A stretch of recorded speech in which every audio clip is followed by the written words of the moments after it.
Good morning. So today's talk is called Buddhism and Culture, and is it an acculturation of the Dhamma? As I said a moment ago, the word acculturation is actually made up.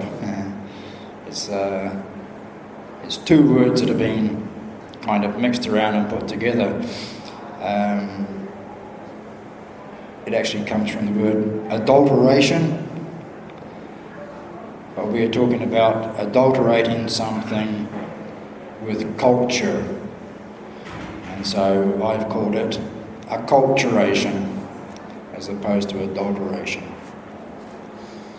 So the first thing we need to understand is how it was that Buddhism spread predominantly throughout Southeast Asia, China, Japan, and also now to the West. Buddhism, unlike some other religions, was never ever spread at the point of a sword. It was never ever propagated down the barrel of a gun. You know, when we read in some of the earlier suttas, the instructions of the Buddha to the monks was to go out in groups of no more than 2 to the different points of the compass. And so 2 people going out on their own are hardly going to be able to violently spread a message of Buddhism. And so we can only assume that what happened was these monks went out, they turned up somewhere, pulled up in the forest, pulled up in the bush, and started wandering around to collect alms, and the local people would have been going, "Who are you? What do you do? What do you believe in?" And now the monks can start to propagate the Dhamma. And so we can see that Buddhism spread through means of peacefulness. Now, unfortunately today, I was just talking to a couple of the brothers outside, nationalism and Buddhist militancy has raised its ugly head. And it's quite saddening to see Buddhist monks who are actively encouraging the laity to acts of violence against people of different religions, of different cultures. I might discuss a little bit of that later on in the talk. But for the time being, I'd just like to reassure you all that that is not Buddhism. The Buddha did not teach violence. He taught non-violence. It's one of the reasons I'm a Buddhist. I gave up a life of violence to take up the life of peace. And Buddhism was the one religion that seemed to fit that particular bill. And although, as I say, there are a few naughty monks who are making the news, I still believe that Buddhism, at its very heart, is a religion of peace. So we see that Buddhism, or actually the Dhamma Vinaya, was spread very, very peacefully. And we can continue to spread the Dhamma peacefully. But something that's happened, and I'm very, very aware of this as a Western practitioner of Buddhism, is culture. And the way culture has been fused, if you like, into Buddhism. You know, I used to find it very curious when I, first got interested in Buddhism. Actually, because I became interested in Buddhism through the Tibetan tradition, which is a lot different to the Theravada tradition. And one of the things that I was curious about was there are 4 schools of thought in Tibetan Buddhism. They all look at the sutras from different angles. They all know the teachings of the other schools. I believe that they have to learn the teachings of all the other schools. But there are 4 different ways of looking at the sutras, the Tibetan sutras. Eventually I became a practitioner of Theravada in Buddhism. And I discovered that there is a thing called Thai Buddhism. And there was a thing called Sri Lankan Buddhism. Burmese Buddhism. And I thought, but surely it's all Theravada Buddhism. And it is.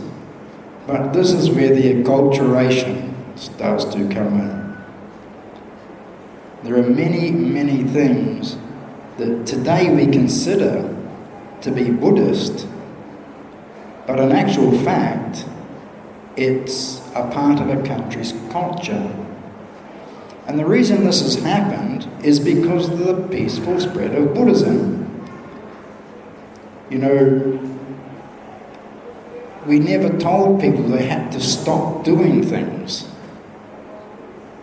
And so, over the years, over the centuries, parts of the old religions that were practiced in these various countries, as they adopted Buddhism, they brought bits of their own culture into it. Now, this is not to say that this is bad, because it's not necessarily the case that it may be bad. But I think it's very important that we're able to differentiate what is the teaching of the Buddha and what is later additions to the teachings of the Buddha. Now, if they're wholesome, then we can accept it. If they're unwholesome, of course, we should reject it. So, there's a few things I'd like to look at today, and I'm going to start probably with one of my more controversial ones. The Buddha statue.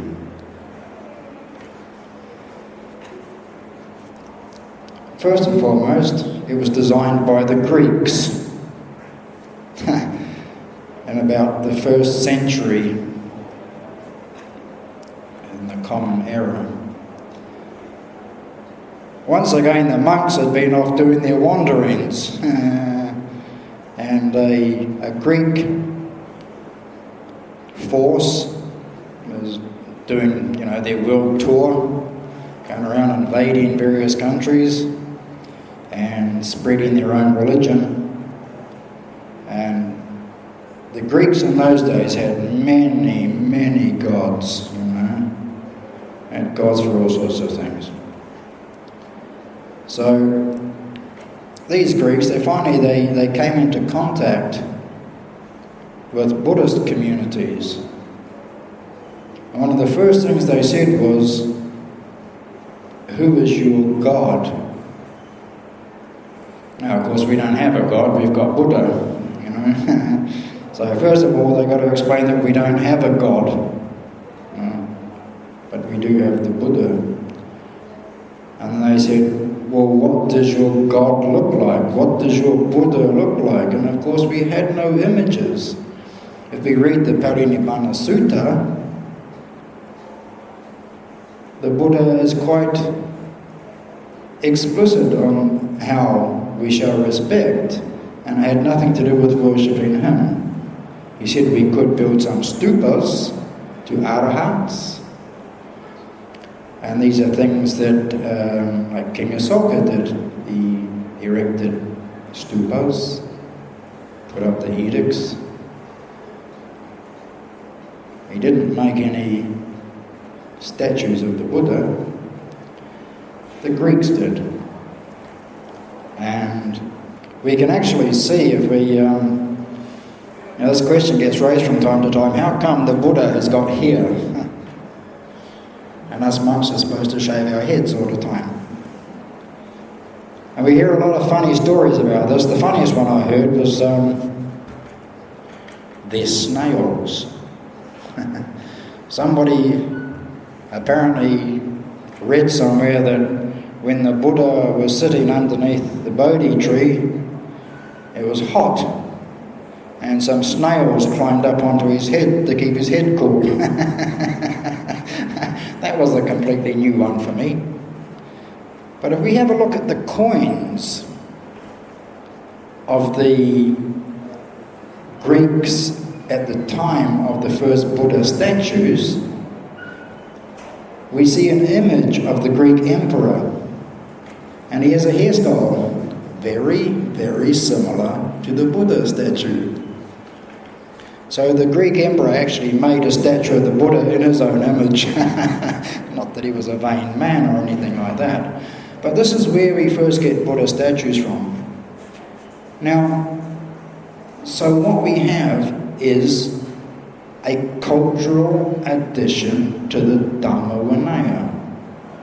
We never had Buddha statues before, we've got them now. And you'll be flat out going to any Buddhist temple and not finding at least one Buddha statue. So is there anything wrong with having Buddha statues? Basically, no, there isn't. As long as they're used correctly. So, when we come into the shrine hall or something like this, and there's a Buddha statue, we sit down in front of the statue, and what do? We reflect upon the qualities of the Buddha. This is wholesome. This is wholesome thinking. And so there's nothing wrong with sitting in front of a statue of the Buddha, reflecting upon the qualities of the Buddha, and then hopefully thinking to ourselves, well, the Buddha was a man and he achieved enlightenment. I'm human. There's a chance that I can do it as well, so that's fine. So can Buddha statues be unwholesome? Yeah, they can. They can be used for all the wrong reasons. I went into a temple once, I was still only a layperson. There were many, many Buddha statues, beautiful statues everywhere. And there was one, and it was covered with chicken wire. Had a little door in it with a padlock. There was lots of money inside around this Buddha statue. So I asked one of the monks, I said, what is this? He said to me, it's the Lucky Lotto Buddha. And apparently you go and you chuck some money in and you show him your lottery ticket and you ask him to bless it so that you become a millionaire. Well, this would be wrong usage of a Buddha statue. This is now we're starting to get things wrong. This becomes unwholesome. Another way it can become unwholesome is, recently I've seen some photographs. People send me all sorts of stuff over the internet.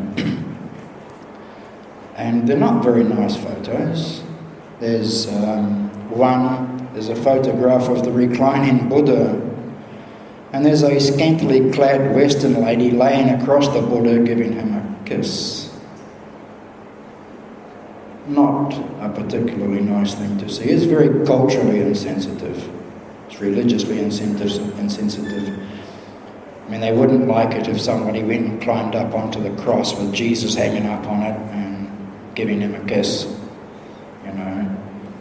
And it's not the kind of thing that Buddhists particularly like to see. I've seen a couple of other pictures that are a little bit more disgusting than that one, so I won't go into those too much.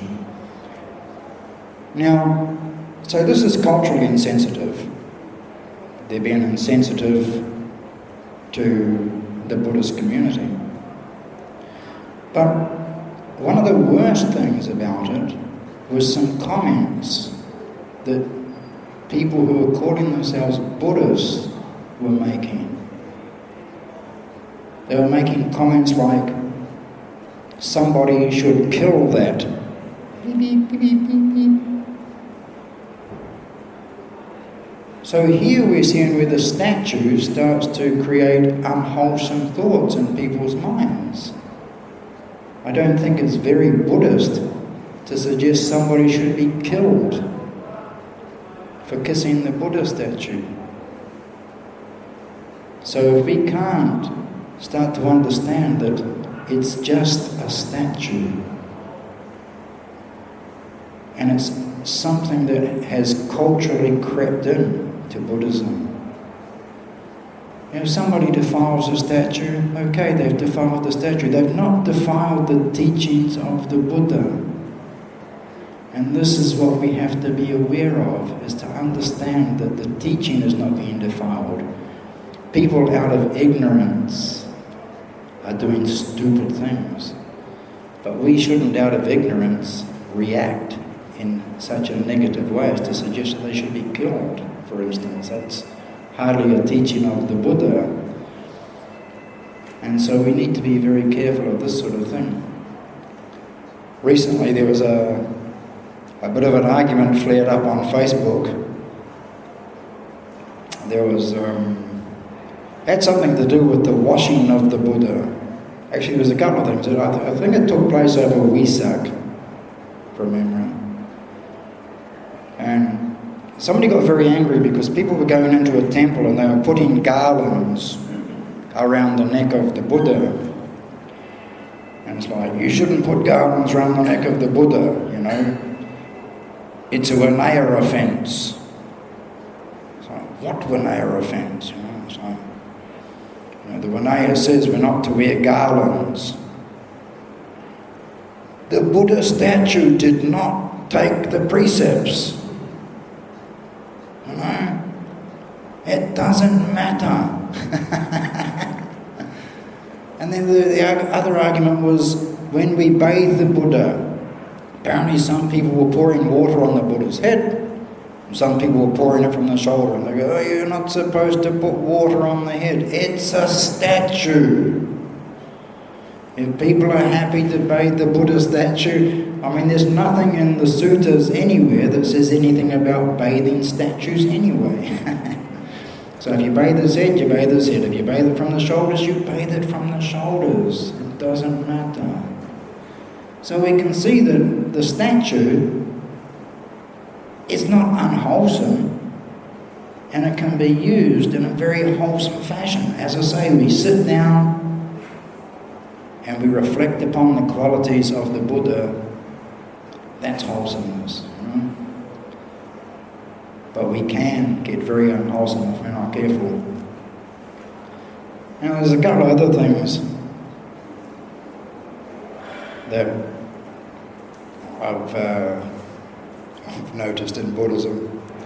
And don't worry, I'm not just going to pick on the Asians here, by the way. I've got some stuff lined up for us Westerners. I'm a very fair monk. These protection strings, anything wrong with them? No, not at all. They're fine. You won't find it in the suttas. There's nothing about the Buddha tying a string around anybody's wrist. But it can remind us of the fact that we're Buddhists from time to time. We can sometimes just seeing a little protection string around our wrist can make us think twice about what we're about to do. But I've been asked, not here in Malaysia, but I've been asked in other places, to put a protection string around the motorbike. Somebody comes in with their motorbike and they say, "Bhante, can you put a protection string around my motorbike?" And I say, "No, I can't." Why not? It's like, I don't do that. And of course I've got the other monks running around going, "Oh, no, you have to. They asked you to do it." It's like, yeah, well, somebody asked me to drink some whiskey with them one day. I didn't do that either, And it's like, I say to the people, look, I said, "You want protection on your motorbike? Fine. Stop talking on your mobile phone while you're riding your motorbike. There's your protection." But all the other monks say, "Oh, well, I'll do it, because I'll get a bit of money. I'll do it." And I say to them, "You're mad?" I said, "What happens?" I said, "That person drives out the temple." I said, "They're busy texting on Facebook that they just had a protection string put on their motorcycle."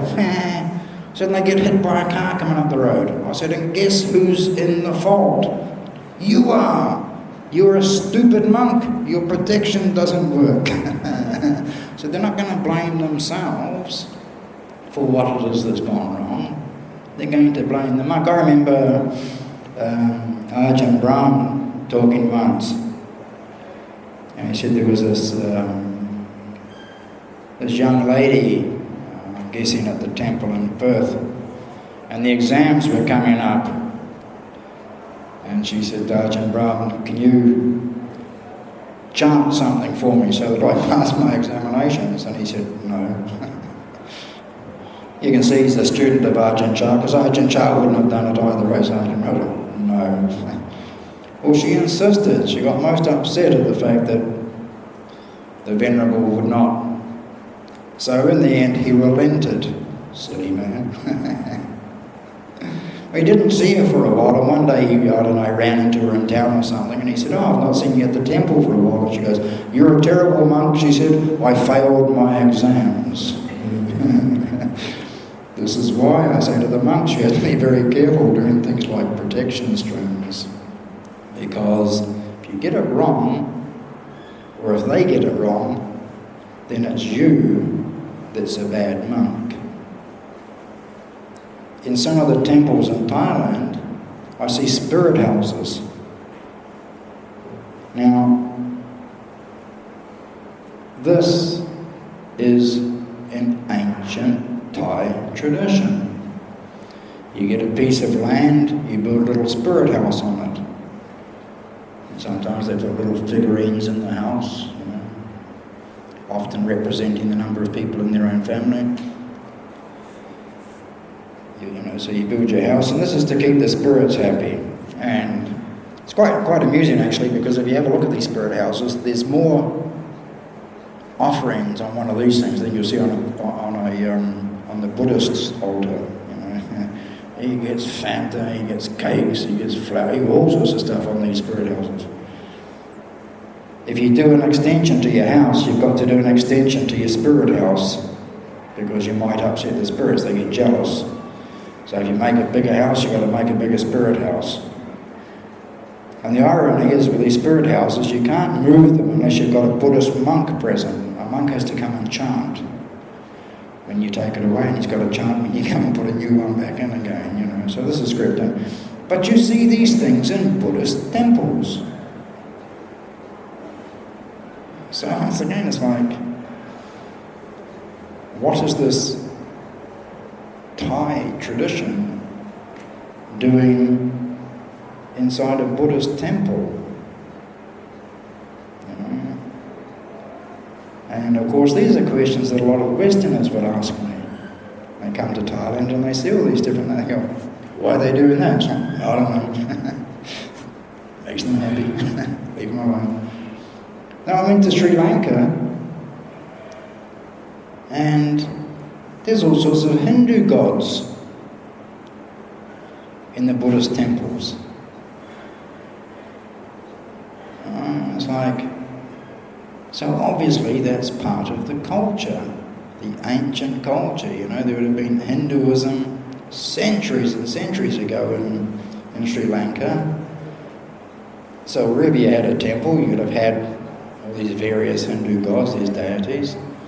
And so it's not unusual to find one inside a Buddhist temple, off in a side room or something like that, you know, Ganesha or somebody. And again, it's culture, and the people that go to the temple and they make offerings to Ganesha and they make offerings to the Buddha. You know. So we need to be able to know what part of things is the Dhamma and what part of things is the culture, because sometimes people get so mixed up between the two. When we used to go on arms round in Thailand every morning, you'd go and walk up and down the road getting your food for the day. And of course there'd be a little bit of chanting. You know, they would insist. Because when I first went to Thailand, you know, people put food in my bowl, I'd just go sadhu and walk off. I got a bit offended by this because apparently you're supposed to chant. So I had to start learning some of the Thai chanting that went with food offerings. But they all do the water offering. And there's nothing wrong with doing a water offering. But occasionally they'd turn up and their bottle of water would be empty and they'd go into a blind panic. And I used to have to try to explain to them that it doesn't matter. The merit has been done. You don't need to dip the water on the ground. But it used to just absolutely worry the people because they couldn't do a water offering. Sometimes I'd rummage through some of the stuff I'd collected because I'd have some water, pour that one out, you know, just to keep them happy, you know. And it's absolutely not necessary, you know. And we see this all the time, the way that culture creeps in. But, as I said, it's not just in Asia. You know, in Asia, yes, I've seen all sorts of various ways, you know. I mean, even I was having, last time I was in Thailand, I was up at this little forest monastery, and I'd basically just gotten in from Sri Lanka, and the monks at this Thai forest monastery, they're going, oh, he said, when they do their chanting, he said, they all point their feet at the Buddha, don't they? And I was like, no. He goes, but they sit cross-legged, don't they? I went, well, yeah. And he goes, well, that's pointing your feet at the Buddha. I went, well, it's not. I said, but yes, they do sit cross-legged. You know, because the Thais wouldn't sit cross-legged in front of a Buddha statue. But they actually do, because when they meditate, they sit cross-legged in front of the Buddha statue. It's just when they chant, they don't. You know, they sit on their knees with their feet. In Myanmar, they squat. The monks, when they're doing their chanting, you know, they do squatting. So, you know, even with the way that we chant, with the way that we sit in front of the Buddha during our chanting, depending upon what culture we come from, we all sit differently. And as I say, it causes some consternation. You know, one group of monks think this group of monks has got it wrong. They're sitting in the wrong position, you know. And it's like, it's just silly. It doesn't matter how we sit. We're not sticking our feet, pointing our feet straight out at the Buddha.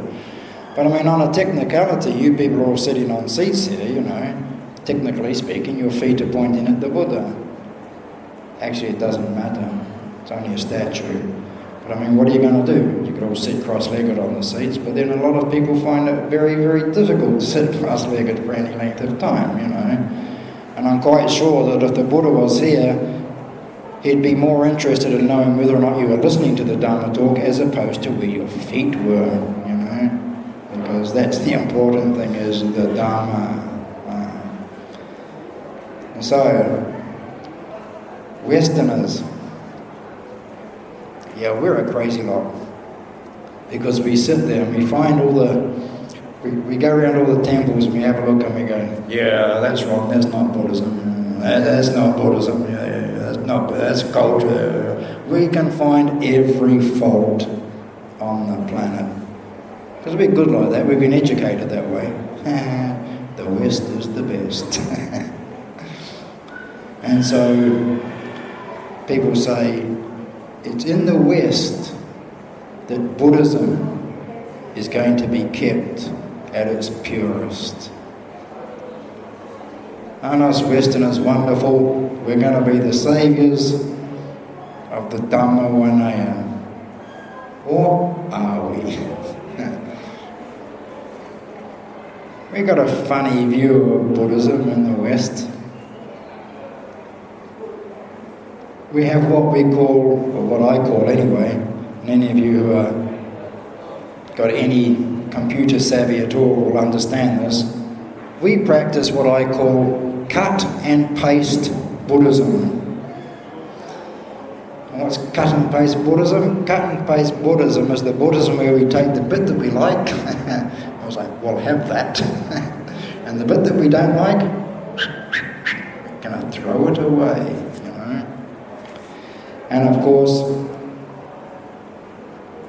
we have the Kalama Sutta to help us with this. Because the Kalama Sutta is a sutta that, one, I would call it the most misquoted sutta ever. And it's the favourite of Westerners. And they've really done some cut and paste. Just bear with me a moment. I find the Kalama Sutta. I'm not going to read all of it. Where are we? Here we are. I'm sure most of us are pretty up with the Kalama Sutta.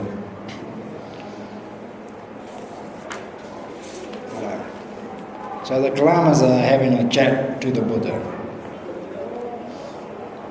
I say, Lord, there are some Brahmins and contemplatives who come to Kesaputta.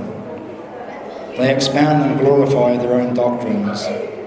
But as for the doctrines of others, they deprecate them, revile them, show contempt for them, and disparage them. And then other Brahmins and contemplatives come to Kesaputta. They expound and glorify, yada, yada, yada. You got the idea, right? And they say, they leave us absolutely uncertain and in doubt. Hardly surprising. Which of these venerable Brahmins and contemplatives are speaking the truth, and which ones are lying? Our Buddha says, of course you're uncertain, Kalamas. Of course you are in doubt. When there are reasons for doubt, uncertainty is born. So in this case, Kalamas, don't go by legends. Don't go by traditions. Don't go by scripture. Now this, the West loves. Music to their ears. Because it means to them that a lot of the things that are in the suttas can be rejected because the Buddha said so. It does not need to be accepted just because the Buddha said it or because it's in the suttas. And they say if something can't be proven empirically, then the Buddha gave his okay to reject it. Or does he? You see, it's interesting because that's often where the quote of the Kalama Sutta goes. When there are reasons for doubt, uncertainty is born. So in this case, Kalamas, don't go by reports, by legends, by traditions, by scripture. Don't go just because your teacher said it. And then that's where the Westerners stop. They say, oh look, the Kalama Sutta says I don't have to believe it. But the sutta continues. And it says, don't go by logical conjecture. by inference, by analogies, by agreement through pondering views, by probability or by the thought, this contemplative is our teacher. When you know for yourself these qualities are unskillful, these qualities are blameworthy, these qualities are criticised by the wise, these qualities when adopted and carried out lead to harm and suffering, then you should abandon them. But they don't tend to teach that part in the West, because they say you're allowed to be logical, and in actual fact the sutta continues on to say just because it agrees with your logic, you can't necessarily accept it. Now there's a whole lot more to that sutta, but I'm not going to go into it because I've probably 2 or 3 Dhamma talks on that sutta alone. When I first came to Buddhism, I say in the listening to talks by the Dalai Lama, I got very interested in Buddhism. And I had myself a little Buddha statue, kept it in my room. And I used to get up in the mornings and I would take 5 precepts. Monday to Thursday, I would take 5 precepts. Fridays and Saturdays I'll take 4, because there was a good chance that on Friday or Saturday I might go out drinking with my friends. So I wouldn't take the 5th precept, cut and paste Buddhism. But you see, I had this notion that if I didn't take it, I couldn't break it. But even with the precepts, you see, we got this thing in the West. This is why the Westerners love Buddhism so much, because they say the precepts aren't a whole bunch of thou shalt nots. They say the precepts say it's probably best if we don't do this. It's probably best if we don't do that. But they say, but the precepts don't tell us we're not allowed to. And then they say there's no sin in Buddhism. And so it's okay to break the precepts. And I hear this said so many times in the West. It's okay to break the precepts. No, it's not. As I say, I would stop taking one. But that's plain Buddhism. It's not being a Buddhist. But I honestly did believe, coming from a Western mindset, that if I didn't take that precept, I couldn't break that precept. And so it's like, if I don't take a precept not to drink, then I'm allowed to drink. No harm done. But of course we all know that when we drink, it leads to heedlessness. But I figured it was okay to be heedless if I hadn't taken a precept, forgetting that karma has got a funny way of catching up with us for these things that we do. But then again, that's another thing that's rejected in the West quite a lot. The West claims that they're going to be the saviour of Buddhism. When I was home at one stage and I was doing a few Dhamma talks, people were like, can you come and give a Dhamma talk here? Can you go? It's like, yeah, no worries. And they go, just don't talk about karma and rebirth. They don't like it. So, okay then. Then I'd go off and I'd give a Dhamma talk, on karma and rebirth. But they do. They reject karma and rebirth very quickly. And that's cultural. Why do they reject karma and rebirth? Because the people in the West who are interested in Buddhism, for many of them, they've come out of a religious situation. They've been brought up in Christian families. They've had religion pushed down their throats. in some schools. Now, the Christian religion has its own concept of karma and rebirth. We call it good and evil, and heaven and hell. So basically, you do good, you go to heaven. You do bad, you go to hell. And so for a lot of people who are coming into Buddhism in the West, when you speak of karma, it sounds like good and evil. When you speak of rebirth, it sounds like heaven and hell. And so they reject it outright. And so this is the West starting to stamp its own culture upon Buddhism. And we have to be very careful that we don't allow that to take place. You know, there's a lot of false Dhamma being taught out there now. You know, and I'm actually aware of Asian monks living in Western countries who won't teach things like karma and rebirth, because they're scared that if they teach things like karma and rebirth, they won't get so many people coming to listen to their Dhamma talks. This is false Dhamma. This is what leads to the disappearance of the Dhamma. You know, so we have to be very, very careful when we start to move from one place to another. We do have to start to understand what is the cultural side.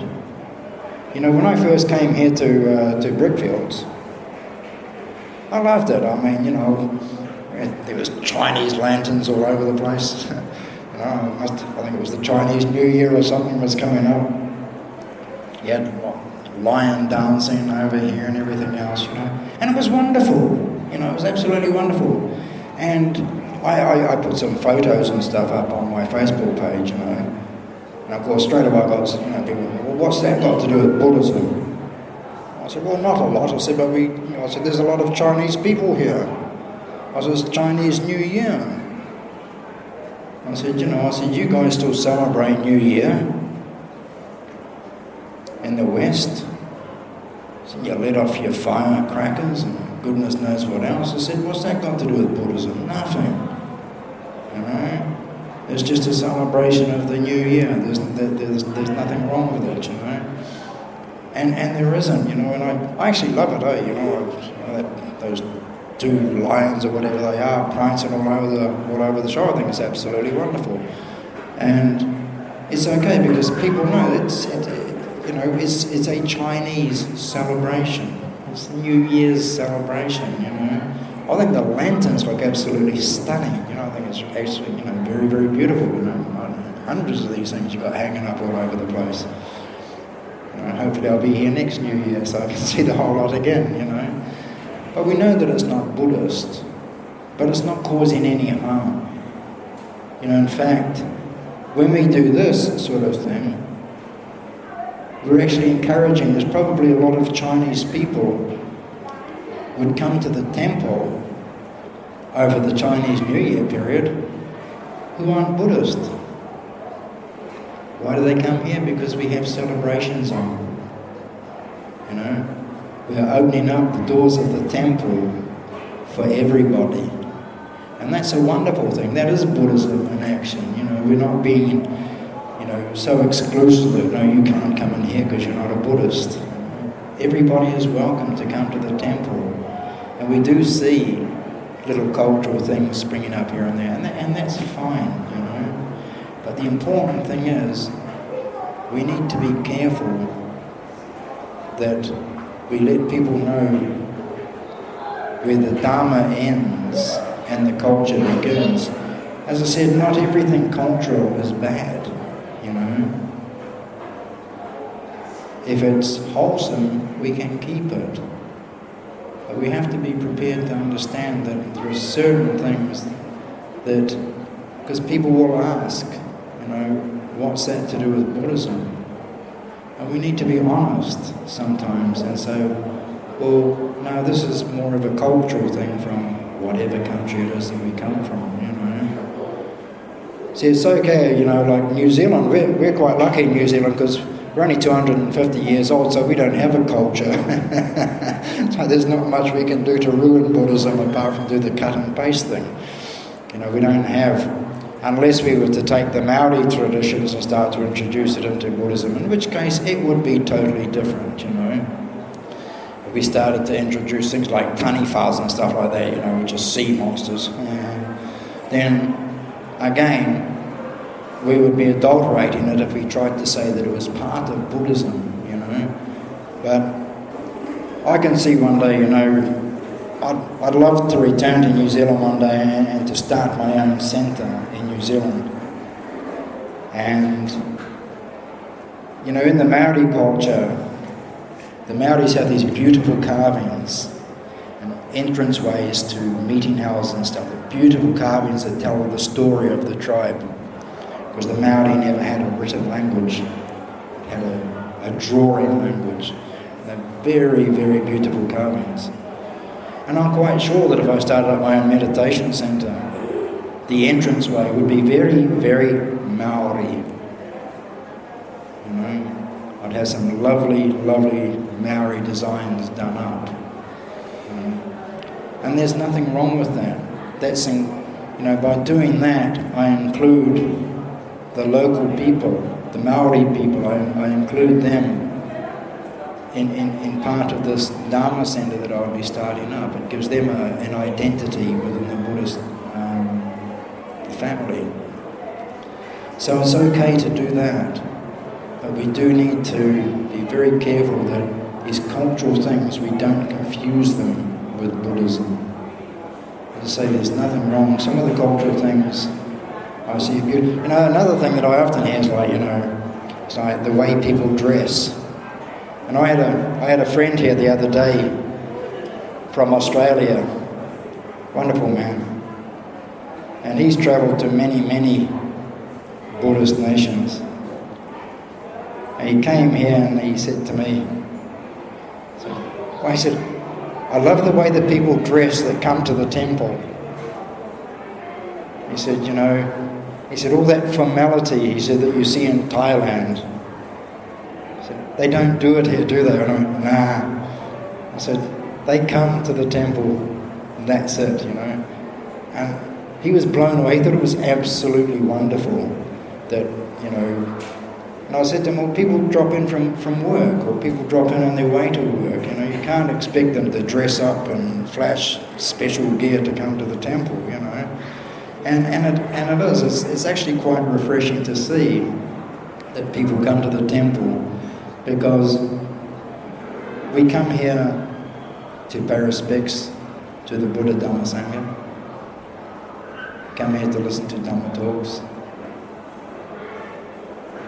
Of course, many of you come here to make sure us monks are well fed and watered. Something that I don't know if you get told often enough, but I certainly appreciate it. My only worry about the food that you serve me here is that I might get fat, because there's so much of it and it's so nice. So it is nice, but we do see the different cultures. And one thing I had a slight problem with was, having spent 2 years in Thailand, I used to have an offering cloth. No lady could hand me something. I used to have this cloth that's about this long, about this wide. So if you wanted to give me a telephone, I'd put the cloth down and you'd put the telephone on one end and I'd hold the other end, and you know, I could pull it towards me quite safely. I didn't have to touch a lady. And yet if I tried to do that in Sri Lanka, and I'm quite sure if I tried to do it here, the ladies would be somewhat offended by my actions. There was a lady here a while ago, she was from New Zealand. She works in the prison service. And she said next time I'm back home to go down to Christchurch and to teach meditation to the prisoners at Christchurch prison. And we got talking about various things, and I mentioned the offering cloth. And I said to her, what would happen? I said, if I pulled an offering cloth out in New Zealand, and she said, I'd hit you. Because that's what New Zealand women will do. They'll just give you one of these, you know. And so it's like, this is a cultural thing. You know, the Thais will not accept anything from a lady directly. And man, if I tried that in half the countries around in the world, I would just be in so much trouble. You know? So what I have to remember is if I ever go back to Thailand, I've got to remember to use an offering cloth. Otherwise I'll offend the Thai ladies, because they don't know what to do when a monk just goes to grab something off of them. You know, they just back away, you know. It's the same here. I shake hands with people in this temple. Well, that's unacceptable in a lot of places. But I don't recall reading anywhere in the sutras that a monk is not allowed to touch a layperson. You know? And when people come up to me in this temple and they go, oh, pleased to meet you, Bhante, and they put their hand out, what am I supposed to do? Put my hands behind my back? You can't do it. It's culturally insensitive. The culture here in Malaysia says, shake hands. And so we shake hands. It's not a problem. I'm not harming anybody. Of course, if I tried to do it in Thailand, you see, Thailand, they've got this thing, even the men, you know, we see it sometimes, you get the odd, you know, a foreign monk, or he puts robes on in Thailand, and he's been so used to being a layperson, every time he sees somebody, he wise them. You know? So then when he puts on the robes, somebody comes past and they go like this, and the monk turns around and he goes like that as well. And of course the Thais freak, because they think it's bad karma for them if a monk wise them. I don't know why, but that's what they believe, you know. So you've got to try and explain, oh, no, it's okay, he doesn't understand. Don't do that, you know. But it's like, here, I quite often see the monks bring their hands up quickly towards the laity. You know? I used to get in trouble in Sri Lanka because I used to wave at people. And people, monks go, oh, Sri Lankan monks don't wave. I say, I'm not Sri Lankan. I'm a Kiwi. So it's okay. But I mean, I used to think, well, you know, you've got all these little kids. I love the little kids. I think the little kids are wonderful. You know, you see them coming to Sunday school. And they see this white monk sitting up there, you know. And all the little kids are like, hello, hello. So I wave back, hello, how are you? And the monks go, well, we don't do that here. It's like, oh, I do. Because they're kids. How can I not wave to a little kid? You know, little kid waves at me, I wave back, it's not a problem, you know. So it's been an interesting journey, seeing the way that culture and Buddhism have combined. I'm quite sure if I went to Vietnam, though it's mainly Mahayana, it would be quite different. The way that they do things in the Mahayana countries, for instance, you know. Again, I mean, we got the visiting Vietnamese monk at the moment in the Mahayana tradition. He's even got different robes to us. That's a Chinese influence. But that doesn't matter. But I've heard some people say, oh yeah, you know, that's not the robes the Buddha said we should wear. You know, I'm quite sure the Buddha really wouldn't mind what robes we were wearing. When Buddhism spread to China, they put on a robe that was probably quite similar to some of the stuff they were already wearing, some of whatever their religion was before Buddhism started going into China. I'm quite sure their priests were wearing something very similar to what you see the Mahayana monks wearing today, you know. That kind of thing is perfectly acceptable. So, just hope that this talk today, when people ask you the question, what's that got to do with Buddhism? you'll be able to tell them, well, actually this is part of our ancient culture, and explain it to them that way. To understand what is Buddhist and what isn't Buddhist is quite important. But as I say, the fact that it's not necessarily Buddhist in its origins,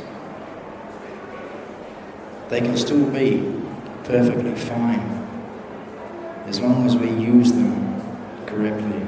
Like I say, with the Buddha statue, I'm not going to tell you to get the statues out of the temples, destroy them all, because there's nothing wrong with the statues. As long as we know how to use the statue correctly, then it's fine. If we can use it for wholesome reasons, then there's absolutely nothing wrong with having a Buddha statue. But when I do hear people wanting to kill others because of the way they treat a statue, then something's gone seriously wrong. And then I think to myself, it was probably a good idea not to have statues in the first place, because we are not treating the statues correctly. And there are some people who pray to the Buddha statue. Well, I would suggest that that person is very, very young in Buddhism and haven't fully got an understanding of what it's about. Because we don't pray to the Buddha, because the Buddha doesn't answer prayers. And you need a God for that. Buddha's not a God. This is something that we do have to remember. Sit in front of the statue, reflect upon the qualities of the Buddha, absolutely fine. But when we start to treat the Buddha as a living being, then we're starting to get it wrong. And it's time to come back to the Dhamma Vinaya. Sometimes I think we need to move away from Buddhism and come back to Dhamma. Because Buddhism is what we get when we've got the Dhamma and culture. The Buddha never taught Buddhism, the Buddha taught the Dhamma. And so we need to keep coming back to the Dhamma. And it's the responsibility of each and every one of us. If we want to continue to see the growth of Buddhism, and we know that Buddhism is under attack. I was talking to a couple of the brothers this morning, and they worry about the proselytizing, the conversion of Buddhists to Christianity. But if we can show people true Buddhism, then I think we can keep our young people interested, and we can keep them away from these other people, these missionaries who have got a lot of zeal and a lot of time on their hands, and who will try and take our children away. But it's when they see us practicing true Buddhism, because our children aren't stupid. Our children know when we're practicing Buddhism, and they know when we're practicing something that's not Buddhism. And when they start seeing that we're just following superstitious, old-fashioned ways, then they will move away from the teachings of the Buddha, because they will see that we've moved away from the teachings of the Buddha. But if we can live according to the suttas, this is the Dhamma, to the best of our ability, then we will keep our children interested in the Buddha Dhamma. That's all I want to say for today. Thank you.